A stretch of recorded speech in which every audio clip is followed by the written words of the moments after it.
श्रीराम.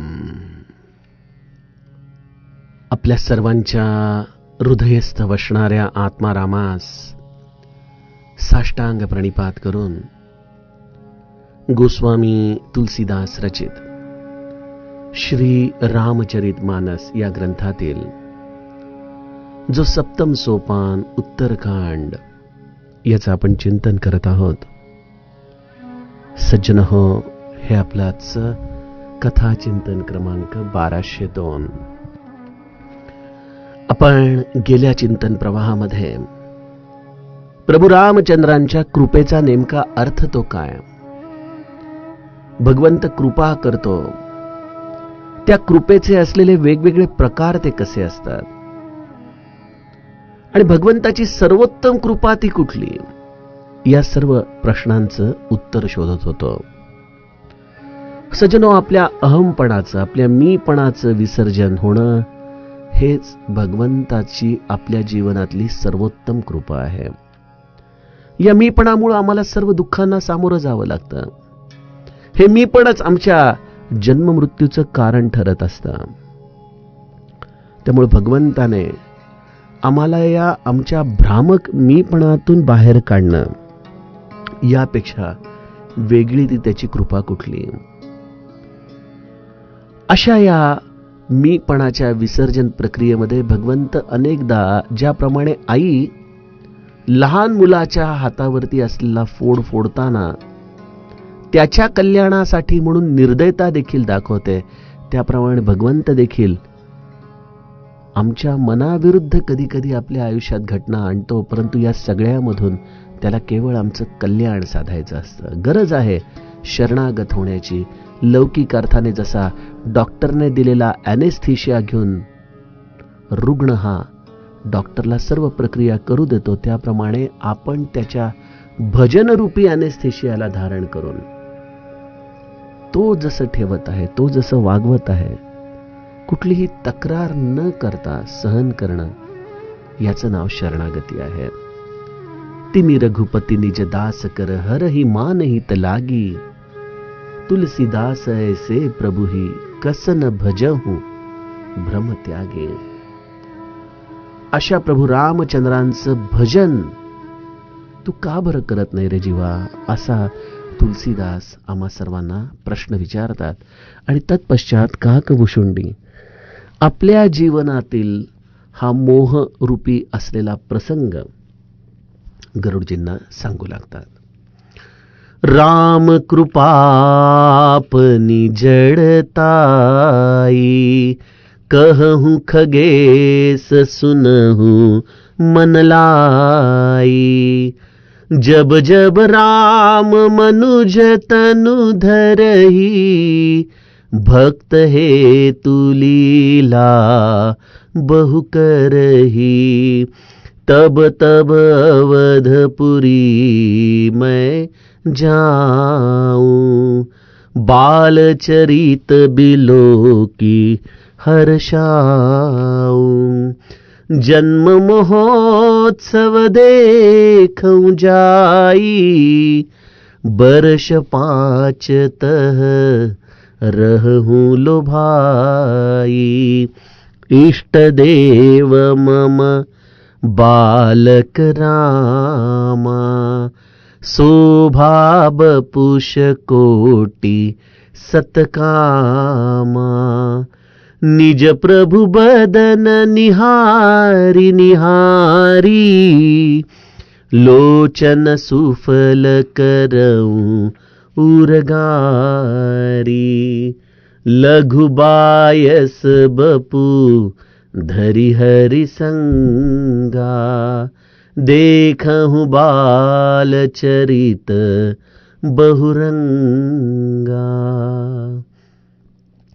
लरिकाई जह जह फिरही तह तह संग उड़ाऊं, झूठनी परई अजीर मह सो उठाई करि खाऊं, एक बार अतिशय सब चरित किए रघुबीर, सुमिरत प्रभु लीला सोई पुलकित भयं शरीर सियावर रामचंद्र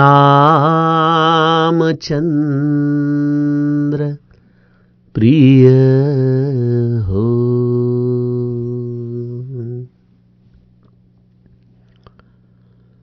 सज्जनो, संतांचे सर्व सिद्धांत हे आधी केले मग सांगितले अशा अनुभूतीतून भरलेले असतात. त्यामुळे त्यांचं प्रत्येक वाक्य, प्रत्येक सूत्र हे आमच्या हृदयाला थेट जाऊन भिडतं. जेव्हा काकभुशुंडी आम्हाला सांगतायत की निर्गुण रूप सुलभ अति, सगुण जान नहीं कोई, सुगम अगम नाना चरित, सुनी मुनी मन भ्रम होई. 73व्या दोह्याचा शेवटचा टप्पा आपण चिंतनाला घेताना म्हटलं होतं की हे सूत्र आपल्या तर्कांच्या पलीकडचं आहे, कारण सगुण चरित्र तर सहज सोपं आहे समजायला, होय की नाही. कौसल्येचा राम, दशरथाचा राम, सीतेचा राम, संत मुनींचा राम, हे सगळी सगुण चरित्र मनाला अत्यंत मोहक वाटतात, सुख देतात.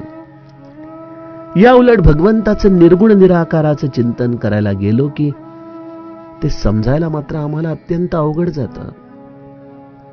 गोस्वामीजी नेमका याच्या उलट सिद्धांत भुशुंडींच्या मार्फत आपल्याला सांगतायत की निर्गुण रूप तर समजणं फार सोपं आहे, परंतु भगवंताचं सगुण रूप समजणं हे फार अवघड आहे. ते भल्या भल्यांना मोहात टाकतं, भल्या भल्यांना ते भ्रमित करून टाकतं. सज्जन, मध्यंतरी एक असेच गृहस्थ जे कृष्णमूर्तींचे फॉलोअर, आणि प्रत्येकाला स्वातंत्र्य आहे आणि त्या मतांना आपण ऐकणं आपलं भाग देखील आहे. आपण काही प्रत्येक गोष्टीला विरोध करू शकत नाही, परंतु त्यांचे असे काही काही सिद्धांत असतात की श्रीकृष्णाच्या मुखात नसलेले बरेचसे श्लोक व्यासांनी मुद्दामून घुसवलेले आहेत. ज्ञानेश्वरीमध्ये जे माऊलीला सांगायचंय ते सोडून नंतर काही लोकांनी माऊलीच्या ओव्या ज्ञानेश्वरीमध्ये घातलेल्या आहेत. अशा प्रकारे बुद्धिभेद करत असतात. का? कारण जेव्हा जेव्हा संत हे सगुणाचं प्रतिपादन करू लागतात तेव्हा हे निर्गुण मार्गाचे उपासकांना हे पटत नाही. कारण माऊलीचा जेव्हा वेगवेगळ्या ग्रंथांचा ते अभ्यास करतात, चांगदेव 65 वाचतात, अमृतानुभव वाचतात, तेव्हा माऊलीने त्यामध्ये निर्गुणाचं तत्वज्ञान मांडलंय. परंतु जेव्हा हरिमुखे म्हणा पुण्याची गणना कोण करी, असा साधा सोपा भगवंताचं नाम घेण्याचा सल्ला जेव्हा माऊली देऊ लागते तेव्हा ह्या लोकांना वाटू लागतं की नाही नाही, हे माऊलीचं नाहीच आहे.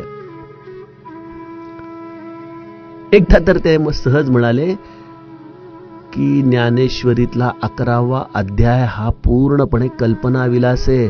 असं कधी भगवंताचं विश्वरूप दर्शन होऊ शकतं का? कोणी वेगळेपणाने भगवंताला पाहू शकतं का? अहो, शास्त्र असं सांगतं त्याला तद्रूपतेने जाणावं लागतं. असं विश्वरूप दर्शन सगुणामध्ये कधी होऊ शकेल का कोणाला? गमती जमती असतात, प्रत्येकाचं मत आहे, स्वागत आहे सगळ्यांचं. परंतु मला हे सहज का आठवलं? कारण गोस्वामीजी जेव्हा म्हणतात की निर्गुण रूप सुलभ अति, सगुण जान नाही कोई, याचं मला जणू काही चालतं बोलतं इथं पुरावा सापडला की सगुणाच्या असलेल्या कथांनी, त्याच्या रूपाने भल्या भल्यांची बुद्धी भ्रमित होऊन जाते. आणि जेव्हा मी म्हटलं की संत हे आधी केले मग सांगितले म्हणतात, मग भुशुंडी देखील याच प्रोसेसमधून, याच अवस्थेमधून गेलेले आहेत.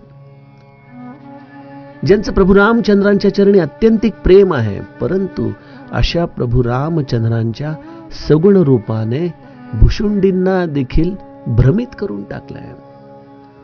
तो अनुभव त्यांनी घेतलेला आहे आणि त्यामुळं ते इतक्या खात्रीने आपल्याला हे सूत्र सांगतात.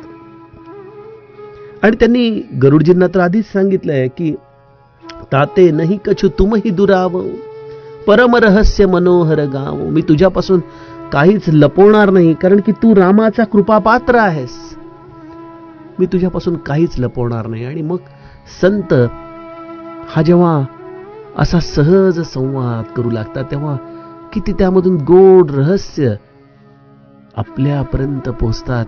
हेच जणू काही आजच्या चौपाई आम्हाला सांगतायत बघा. राम कृपा आपनी जडताई, कहूं खगेस सुनहु मनलाई. हे पक्षीराज गरुड, मी तुम्हाला माझ्यावरती असलेल्या रामकृपेची तर अनेक वेळेला महती सांगितली, परंतु खरं तर मी त्याचा कृपापात्र नाही. मी एक अज्ञानी जड जीव. माझ्या मूर्खपणावरती देखील प्रभू रामचंद्रांनी कृपा करून कशा पद्धतीने माझा भ्रम दूर केला, ती गोष्ट मी तुम्हाला सांगतो. मन लावून ऐका बरं. अर्थात गरुडजी जणू काही आपला प्राण एकवटून परीक्षिताप्रमाणे या भुसुंडींच्या समोर बसलेले आहेत. भुसुंडी आपल्या या डोळ्यांनी जे त्यांनी प्रभू रामचंद्रांचं रूप पाहिलं, त्याच्या आधाराने त्यांच्या मनामध्ये कसा भ्रम निर्माण झाला होता, ती कथा गरुडजींना सांगू लागतात. भुसुंडी म्हणतात की जेव्हा जेव्हा प्रभू रामचंद्र मनुष्य शरीर धारण करतात आणि भक्तांसाठी अनेक लीला करावयाला सुरुवात करतात, त्या वेळेला मी अयोध्यापुरीला जातो. बघा, जे भुसुंडी नित्य या नीलगिरी पर्वतावरती या वटवृक्षाच्या सावलीत रामकथा गात आहेत, जे या स्थानाला कधी सोडून जात नाहीत ना, या शरीराला ते कधी त्यागू पाहतायत, त्यांना नित्य निरंतर या रामकथेचा रस त्या ठिकाणी जणू काही स्थानबद्ध करून टाकतोय. त्या स्थानातून त्यांना बाहेरच पडावं असं वाटत नाहीये. परंतु असे भुसुंडी देखील या स्थानाला त्याग करून एके ठिकाणी मात्र नेहमी जातात, आणि ते ठिकाण आहे एका कल्पामध्ये काही क्षणांचं रामदर्शनाची वेळ. प्रभू रामचंद्र जेव्हा जन्म घेतात, आपल्याला वाटेल की अरे प्रभू रामचंद्र जन्म घेतात म्हणजे एकदाच रामायण घडलं ना. सज्जनो, आजच्या काळात सांगायला जावं तर बघा, एखादा चित्रपट असतो आणि त्याचे वेगवेगळे शो असतात. 12 ते 3, 3 ते 6 असे वेगवेगळे जसे शो असतात, तोच चित्रपट परत परत लागत असतो.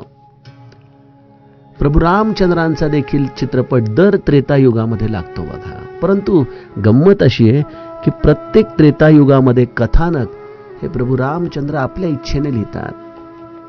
चरितम रघुनाथस्य शतकोटी प्रविस्तरम.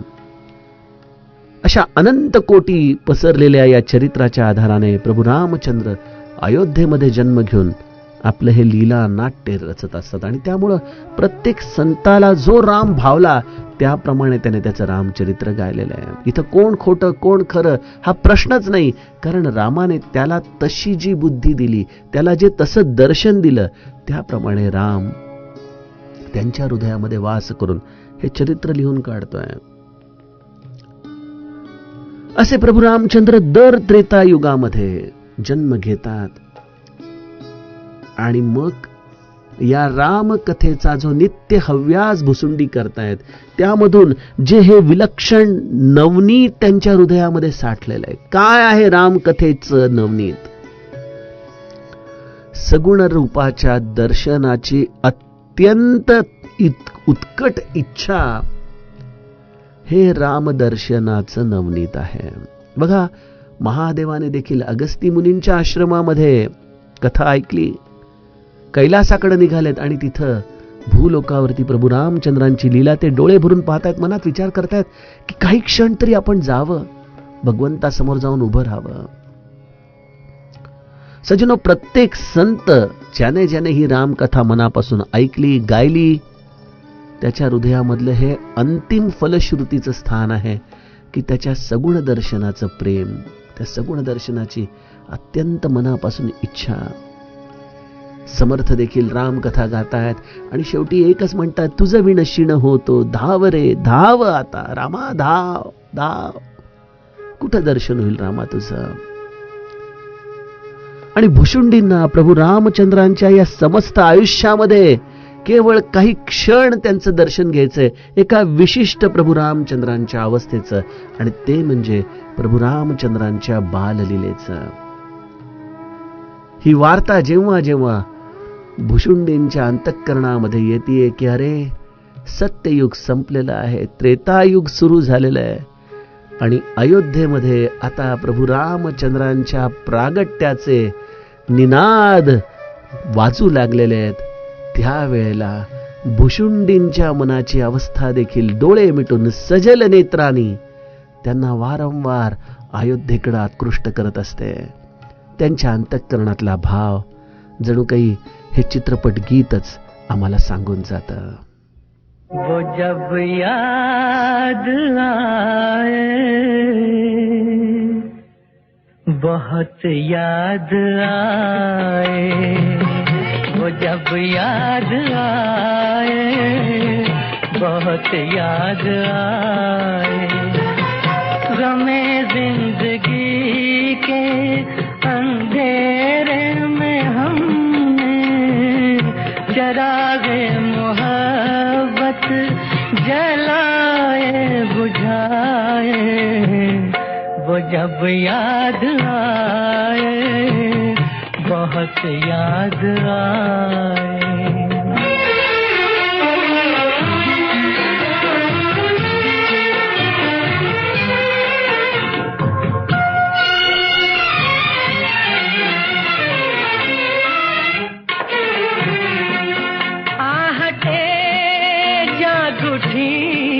रास्ते हंस दिए, थाम कर दिल उठे हम किसी के लिए.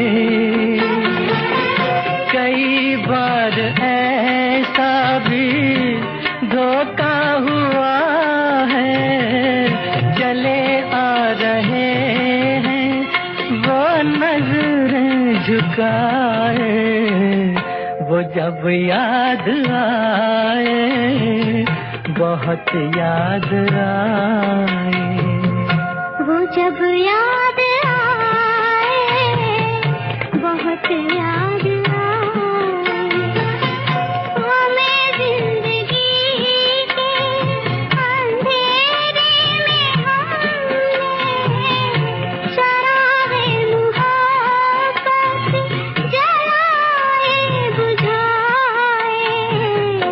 वो जब याद आए, बहुत याद आए.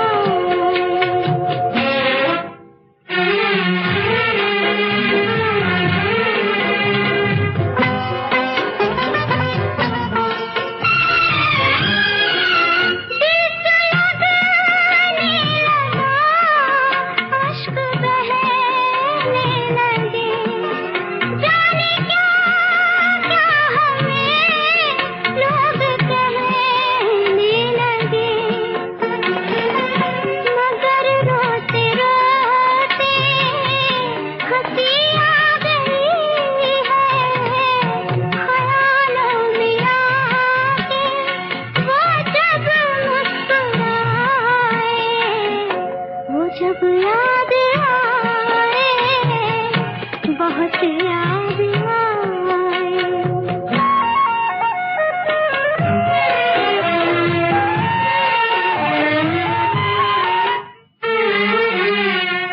वो जुदा क्या हुए, जिंदगी खो गई,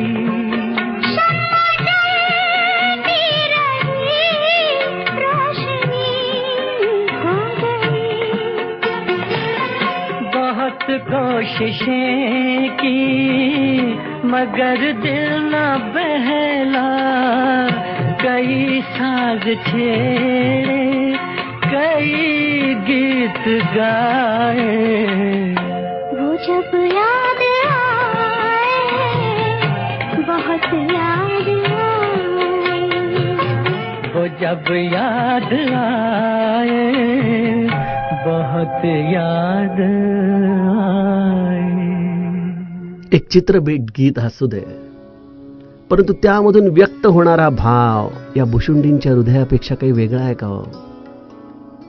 जेव्हा प्रभू रामचंद्रांचं प्रागट्य या अयोध्येमध्ये झाल्याचं अंतरंगामध्ये ही एक सुंदर खूण भुशुंडींना पटू लागलेली आहे. त्या सरशी हा नीलगिरी पर्वत देखील राहणं हे त्यांना अत्यंत अवघड वाटू लागलेलं आहे.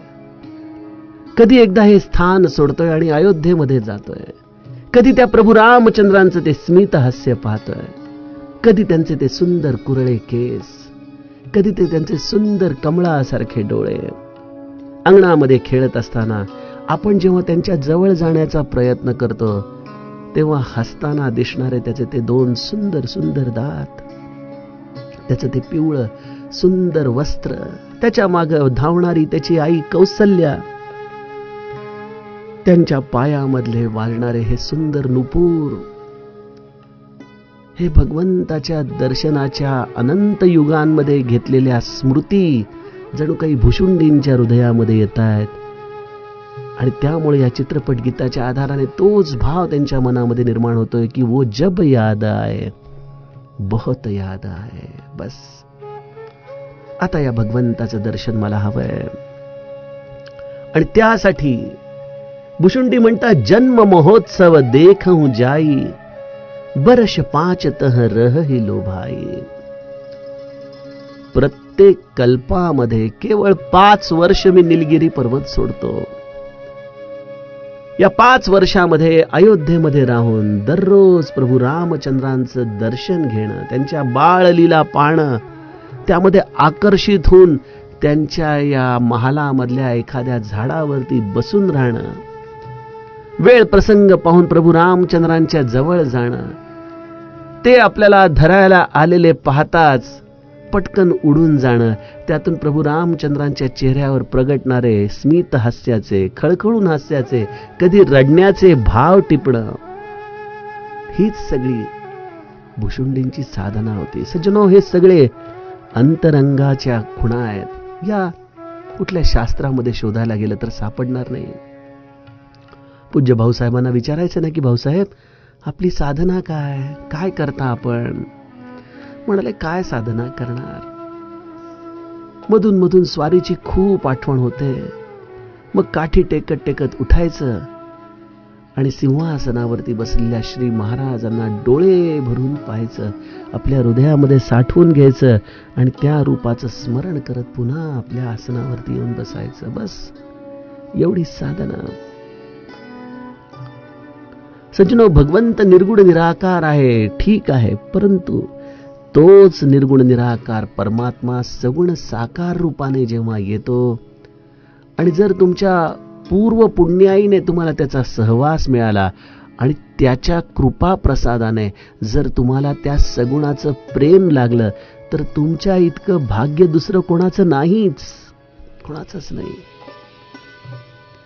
बघा, ज्या कल्याण स्वामींनी दासबोधासारखा ग्रंथ समर्थ सांगतायत आणि लिहितायत, त्यातील प्रत्येक सूत्र ज्यांना अनुभूतीने कळालंय, ज्यांना हे कळालंय की हे दृश्य जग मिथ्या आहे, अशाश्वत आहे, परंतु असे कल्याण स्वामी मात्र समर्थांनी देह ठेवतात एखाद्या लहान मुलासारखे ओक्साबोक्षी रडतायत.